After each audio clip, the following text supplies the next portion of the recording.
Assalamualaikum warahmatullahi wabarakatuh. Halo warga sekolah, kembali lagi dengan Capsek Sekolah Horor. Apa kabar kalian semua? Semoga baik-baik saja. Sebelumnya, Capsek ingin meminta maaf karena sempat cuti dan tidak bisa mengupload video kembali. Tapi jangan khawatir, kali ini Capsek sudah kembali dan akan mengisi hari-hari kalian dengan cerita horor. Oke, lanjut. Di kelas sekolah horor kali ini akan menceritakan tentang rumah besar di tengah perkebunan sawit bagian pertama. Cerita kali ini akan menceritakan tentang Pak Rahman dan istrinya Ibu Arsini. Sekali lagi ya, Pak Rahman dan istrinya Ibu Arsini serta anak mereka yang harus menempati rumah tua di perkebunan sawit. Mulai dari kenapa mereka harus pindah, ada apa di rumah besar itu, semuanya akan Capsek ceritakan di sini. Cerita ini bersumber dari akun Twitter @acep_saep88. Sebelum kalian mendengarkan cerita ini, Capsek akan berterima kasih untuk like, share, dan komen kalian di video ini. Dan lanjut saja, saatnya kelas dimulai. Di suatu pagi menjelang siang, di jalan desa itu terlihat beberapa orang warga sedang berjalan terburu-buru menuju ke arah selatan. Terkadang para warga tersebut menemui warga lain yang ditemuinya, kemudian membicarakan sesuatu yang tampaknya penting sekali. "Ayo kita labrak." Begitu kata-kata yang terdengar dari warga yang menemui warga lain yang ditemuinya. Siapa sebenarnya yang akan mereka labrak? Jumlah mereka semakin banyak saja, mulai dari bapak-bapak, ibu-ibu, bahkan para lansia. Mereka bersama menuju ke arah selatan. Rombongan warga tersebut baru berhenti tepat di depan sebuah rumah mewah bertingkat 2, bercat putih lengkap dengan tembok yang tinggi. Rumah tersebut sangat terlihat kontras jika dibandingkan dengan rumah-rumah warga lainnya yang hanya berupa panggung maupun rumah setengah badan. "Pak Rahman, Bu Arsini, keluar kalian dan tinggalkan desa ini. Dasar penyembah setan!" teriak salah seorang warga yang berada di posisi paling depan. "Betul, kalian telah membuat desa ini dihujani malapetaka. Itu karena kalian menjadi kaya dengan cara menyembah setan. Harta kalian telah membuat banyak nyawa warga desa ini melayang. Para setan banyak membunuh warga ini. Semua karena kalian," teriak yang lainnya dengan lantang. Sahut yang lain pun dengan lantang sambil mengacung-acungkan tangan yang menggenggam senjata maupun sekedar pentungan kayu. Sementara di dalam rumah, para penghuni terlihat sangat panik. Mereka tidak berani untuk menghadapi para warga yang sedang kalap tersebut. "Pak, temui mereka dong. Tenangin mereka. Bilang saja kita tidak bersalah, Pak," ujar ibu di rumah tersebut, yaitu Bu Arsini. Pak Rahman menggeleng. "Mereka marah bukan tanpa alasan, Mah. Mama sudah keterlaluan karena berani melakukan persekutuan dengan setan. Sekarang lihat kan akibatnya," katanya dengan tajam. "Loh, kok malah jadi nyalain Mama sih? Ini semua juga gara-gara Papa yang tidak mampu memberikan rumah mewah dan mobil untuk Mama dan anak-anak. Kalau Papa bisa memberikan semua apa yang Mama mau, tentu Mama tidak akan meminta tolong pada Wawagor," sentak Bu Arsini tidak kalah sengit. Pak Rahman mengusap wajah. Ia merasa frustasi. "Mama mikirnya harta melulu, harta melulu. Sebelum ini kan kita juga sudah hidup berkecukupan. Mama saja yang tidak tahu bersyukur," balasnya sambil menengok ke arah pintu menuju tangga turun. Bu Arsini semakin naik darah setelah mendengar Pak Rahman membalas kata-katanya dengan nada yang seolah memojokkannya. Bersyukur? Apa itu? Bersyukur? Apa tidak mau berusaha? Papa ini memang biasanya menceramahi macam orang suci saja. Anak istri ingin rumah mewah, mobil mewah, tidak terpenuhi. Itu namanya tidak becus. Suami tidak bertanggung jawab. Balas Bu Arsini semakin memanas. Pak Rahman menepuk jidat. Ia memang tidak pernah menang jika beradu omongan dengan istrinya tersebut. Apalagi ia sadar jika rumah mewah serta mobil-mobil yang terparkir di halaman adalah hasil jerih payah istrinya, hasil yang didapatkannya dari mengabdi kepada setan. Pak Rahman, keluarlah atau kami akan mengobrak-abrik rumahmu. Terdengar lagi teriakan warga dari luar rumah diiringi suara riuh warga lainnya. Pak Rahman, cepat keluar Pak. Ini saya Samsudin, jangan khawatir. Terdengar suara yang sangat damai, lebih santai, dan pertanda datang dengan damai. Pak Rahman tidak perlu takut. Saya akan memediasi antara warga dan Bapak dan keluarga. Tidak akan ada tindak kekerasan, saya pastikan itu Pak. Lanjut laki-laki yang mengenakan seragam PNS itu. Pak Kades, gumam Pak Rahman saat mengetahui siapa orang tersebut. Sementara Bu Arsini segera meminta suaminya segera turun menemui Pak Samsudin, kepala desa tersebut. Cepat temuin Pak Kades Pak, dia pasti akan menolong kita dan mengusir para warga, kata Bu Arsini. Tanpa menyahut, Pak Rahman keluar dari ruangan itu. Tentunya ia terlebih dahulu membuka kunci pintu sebelum keluar. Saat menuju tangga, anak-anak berhamburan ke arahnya. Dua gadis berusia 15 dan 10 tahun mencegat bapaknya sembari berkata-kata dengan panik. Bapak, mereka sedang apa di luar? Kenapa berteriak-teriak memanggil bapak dan ibu? Mereka mau mengusir kita ya Pak dari desa? Tanya Indira, putri tertua Pak Roman dan Bu Arsini. Papa, Rana takut kalau kita benar-benar diusir sama mereka. Kenapa mereka jahat sekali sih Pak? Putri kedua Pak Rahman pun turut berbicara. Pak Rahman tampak gelagapan saat diberondong pertanyaan oleh dua putrinya. Ia bingung harus menjawab apa. Pak Rahman mendengar tangisan putri ketiganya di kamar di lantai bawah. Kakak sama adik, tolong tenangin dulu dedenya ya. Ibu kalian sebentar lagi turun kok. Nanti papa jelasin apa yang sebenarnya terjadi. Lanjutnya, seraya melanjutkan langkah menuju tangga turun. Indira dan Rana hanya bisa manyun karena ayahnya tidak menjawab pertanyaan mereka, dan keduanya pun ikut turun. Sementara Pak Rahman pergi keluar, Indira dan Rana menuju kamar di mana adik mereka berdua yang masih berusia di bawah setahun berada.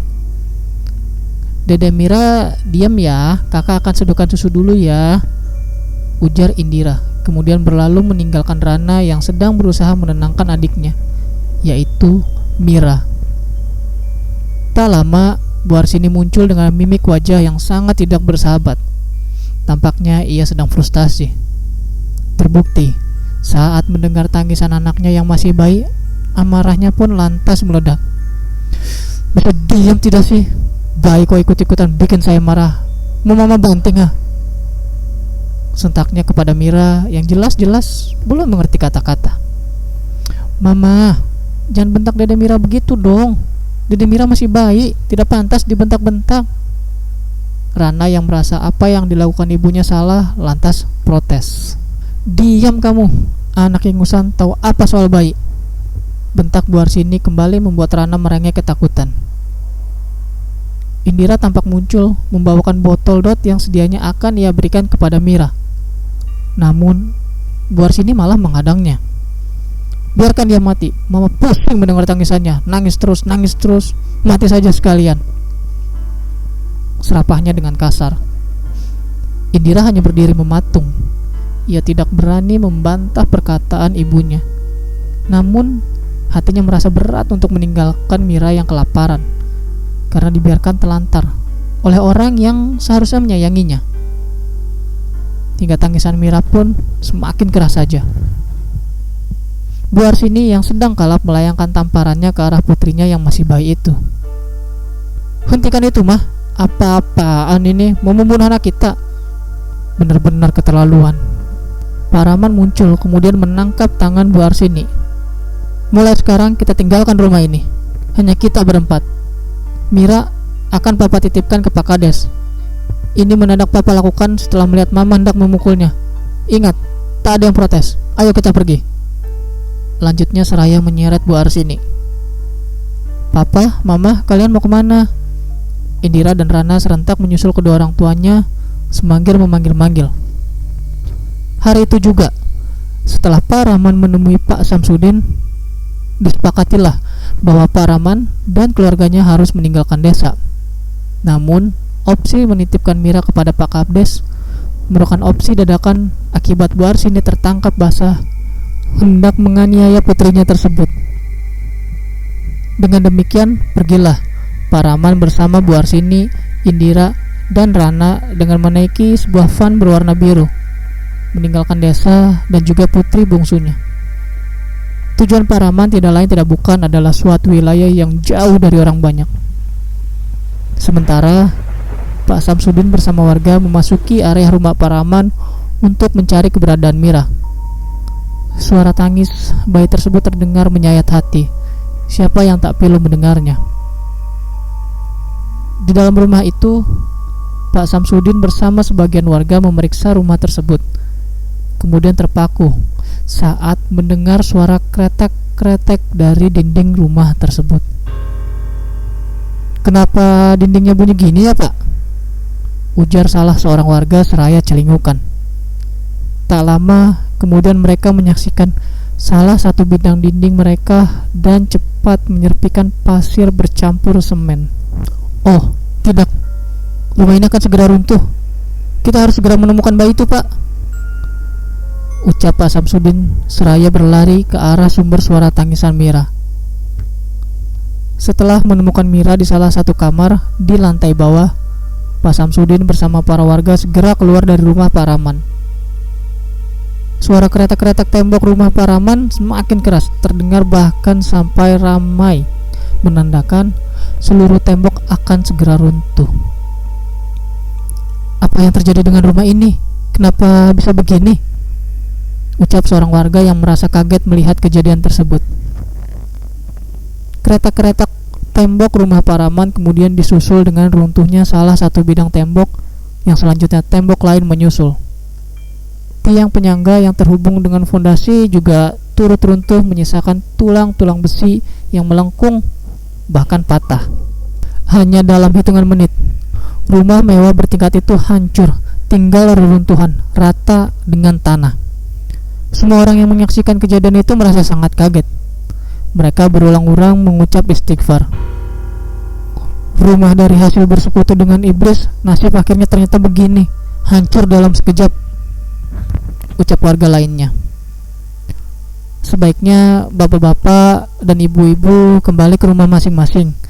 Kejadian ini penting untuk kita jadikan pelajaran. Mari kita pulang, ujar Pak Samsudin dengan lantang. Sementara bayi Mira tengah digendong seorang wanita setengah baya yang merupakan salah seorang warga yang turut serta melabrak keluarga Pak Rahman. Setelah Pak Samsudin selesai mengimbau warga, seluruh warga yang ada di sana pun pulang meninggalkan reruntuhan rumah Pak Rahman, sembari membawa banyak sekali pertanyaan di benak.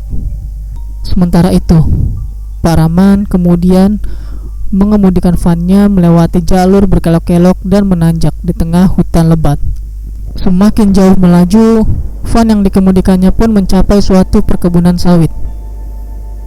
Perkebunan sawit tersebut tampaknya perbatasan langsung dengan hutan belantara, serta tidak terlihat adanya pemukiman di sekitar perkebunan tersebut.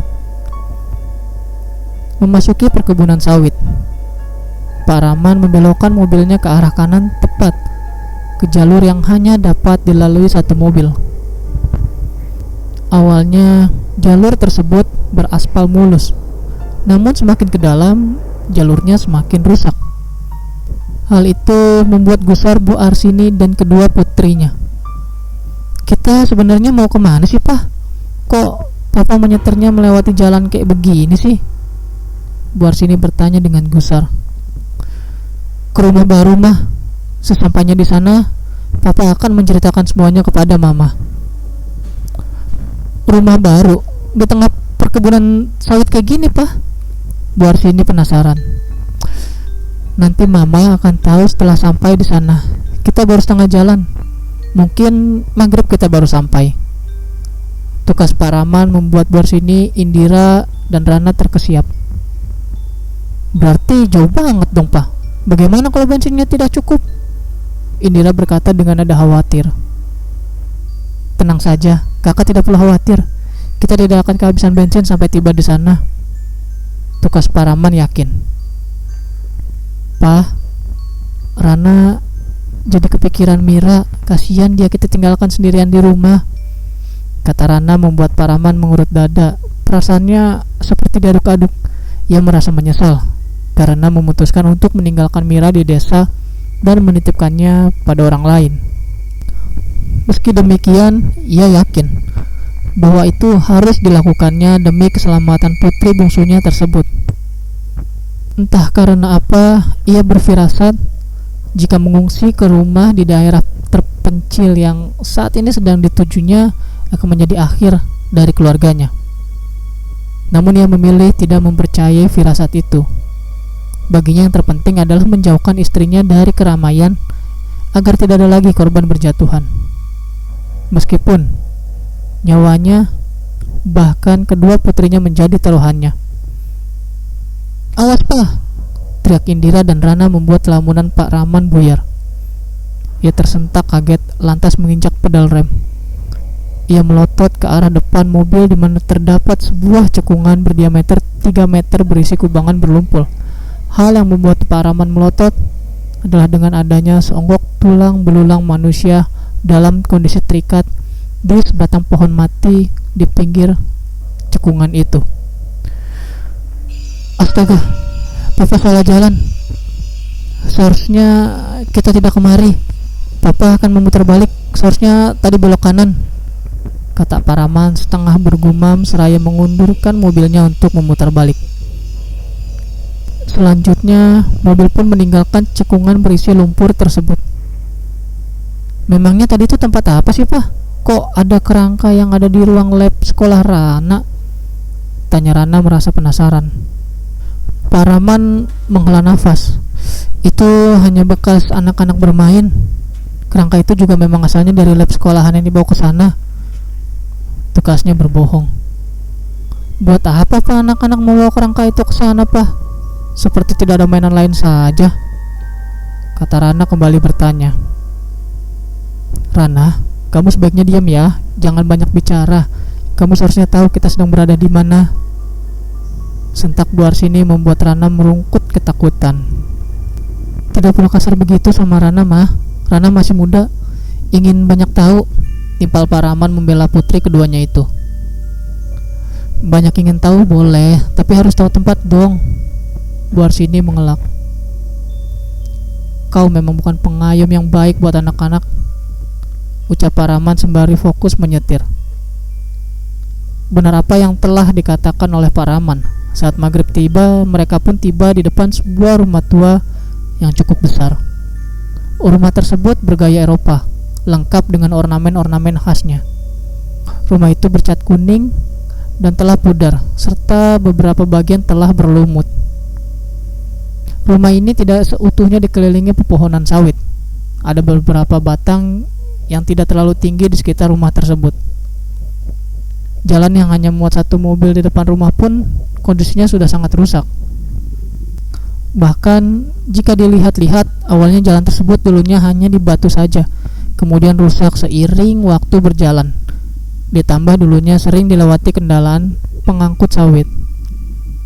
Pak Rahman dan keluarganya pun keluar dari mobil, kemudian mengawati rumah tersebut dengan perasaan gelisah, bahkan takut. Itu karena aura rumah tersebut terlihat sangat tidak bersahabat. Kita akan tinggal di sini, tanya Bu Arsini dengan gusar. Sejauh ini, rumah inilah yang cocok untuk kita tempati. Setidaknya kita bisa menjauhkan diri dari keramaian, supaya tidak ada lagi korban berikutnya yang jatuh, kata Pak Rahman.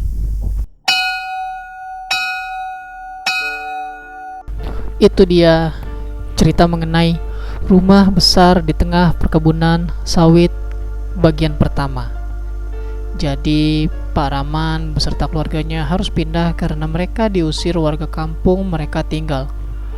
Para warga percaya kalau harta yang didapatkan oleh keluarga Pak Rahman adalah hasil bersekutu dengan setan, serta membuat banyak warga sekitar meninggal dunia. Kira-kira hal horor apa yang akan terjadi kelak di rumah tua tersebut? Semuanya akan terjawab di video selanjutnya. Dan terima kasih buat kalian warga sekolah yang telah mendengarkan cerita ini, dan tentu saja kami berterima kasih juga kepada akun Twitter @acep_saeb88 yang telah memberikan kami izin untuk membacakan cerita ini. Jangan lupa like dan share video ini agar warga sekolah horor semakin bertambah. Dan sampai jumpa di kelas berikutnya.